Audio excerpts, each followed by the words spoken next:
Have you lost your faith in humanity? I know I have. Let's fix that with another episode of Extremely Happy Stories. Woman becomes natural suppressor of HIV as her body completely clears the disease. Doctors find only antibodies. Another patient has seemingly recovered fully from a diagnosis of HIV. The woman in Argentina may have become the first person whose immune system itself cured her of the virus. And though it has been heralded as a miracle, it presents hope to scientists and patients that one day we may be able to put the HIV scourge behind us. The 31-year-old woman, dubbed the Esperanza patient, in the tradition of naming HIV-cured patients after their city of residence, I didn't know that, may prove a little more special. This is really the miracle of the human immune system that did it. You led the exhaustive, no stone unturned search for any trace of HIV in the Esperanza patient and published the study this month in the Annals of Internal Medicine. The few details released to the public regarding the unique case includes that she was diagnosed in 2013 and has been showing non-existent viral presence for 8 years. Then, in 2020, she gave birth to an HIV-negative child. If researchers can figure out how her immune system is capable of neutralizing the virus so effectively, it would lead to more effective and basic treatments, and perhaps even a cure. That'd be awesome, because that junk's killing a whole lot of people. HIV has been hypothesized as cured in 2 other people, the London and Berlin patients, who were both cured with a stem cell transplant treatment. That sounds futuristic. Okay, so I had this theory that the future would be the future, like definitively the future when we had flying cars, but people are not responsible enough for flying cars, and I don't think they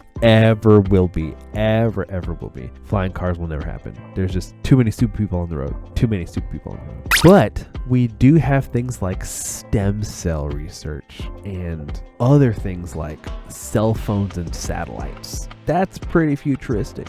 Beams of information, zip, zap, zogging, zipping from space back down to Earth in the blink of an eye, and all you get is like a second delay on your cell phone when you're listening to the other person speak. I mean, come on.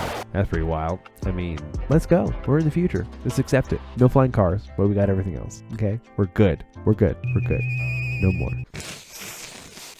The transplanted donor cells had a gene defect called, CCR5 delta 32 mutant, which results in the absence of one of the critical entry gatekeepers that HIV generally needs to infect cells. In the case of the Esperanza patient, she is defined as an elite controller with rare odds and an immune system that can suppress the dreaded virus naturally. HIV is difficult to treat and detect, and it is capable of infecting and living dormant in the immune cells, which live the longest, giving an excellent resilience. These elite controllers have an ability to preferentially target these long-lived cells. According to another paper, the viral reservoir dries up, removing HIV's most effective viral survival strategies.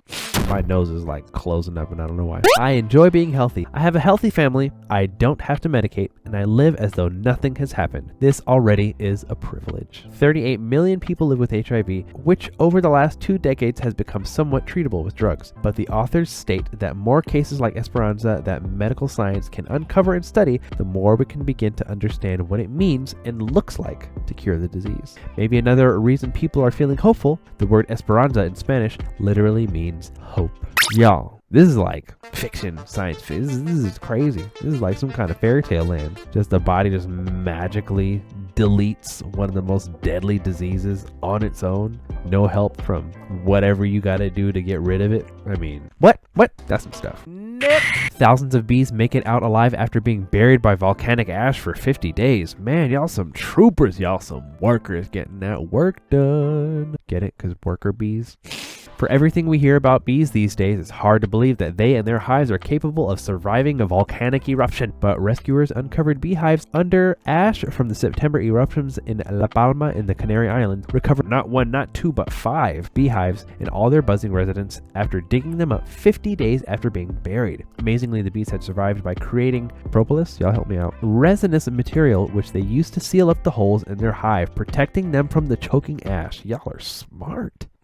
Safely inside, they kept themselves sustained by eating their winter honey stores, which the beekeepers had, conveniently for them, not collected. During spring, each of the hives could house 30,000 to 40,000 individual bees, providing a huge service for pollination on the islands. Some of the rescuers suffered a sting or two, but of course they didn't hold it against the bees. One of the 6 hives' berries didn't make it. Oh man. Which scientists suspect was determined by the proximity of the hive to the volcano. The closer the hive, the less harmful the ash that fell. The closer the hive, the less harmful the ash that fell. What? Should it be the other way around? I don't get it. Propolis is a known antibiotic. I feel like I'm just not saying that correctly at all. And I'm not going to fix it. It's going to be just the way that it is. Propolis is a known antibiotic which bees use to regularly disinfect the hive, especially after a visit by a bear, monkey, or other animal whose fur can contain parasites. There we go. Y'all smart for real. Humans have consumed propolis for millennia, and is still sold today as a natural cold remedy and immune support supplement. Fancy. Nope.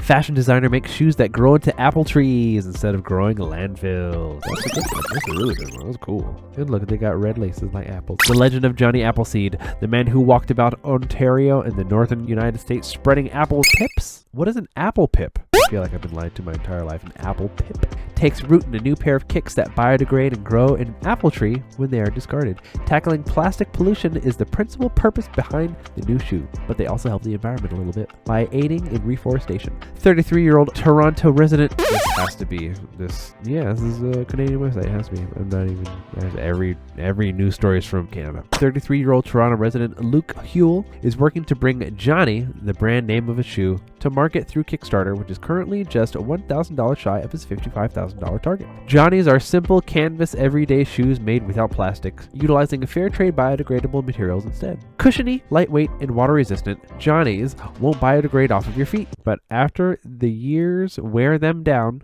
and the decision to move on to new kicks arrives, they can be buried, and hidden within the sole is an apple seed encased in fertilizer. Oh, look at that. The materials which the shoe is made of contain naturally occurring compounds which attract microorganisms to feed on them and break down the shoe over 3 years. That's impressive. Even if you don't get around to burying them, they will still biodegrade if thrown in a landfill. When the campaign is successful, $109 will get you a pair and a tree planted in your name. That is a lot for a shoe, especially if you're trying to like rival some Toms. I mean, how much are Toms? They're like $50, right? 109 is a bit much. I mean, that's a really cool design though. You can see like the seed like inside of the sole. That's fancy. Let's go. That's fancy. Huell hopes to have them available to a wide range of people by August of next year. The nice thing about this project is that because it's a biodegradable sneaker that grows into a tree, we can kind of help, number one, offset people's carbon footprint, but we're also helping eliminate plastics. And the more people we can reach with that, the more of an impact we can have. We all need to pick me up in this cold, cruel world. So spread the happy, share this video with somebody who needs it, and subscribe so I can keep filling up your stinky black hearts with warm, fuzzy sunshine. Love y'all. Bye.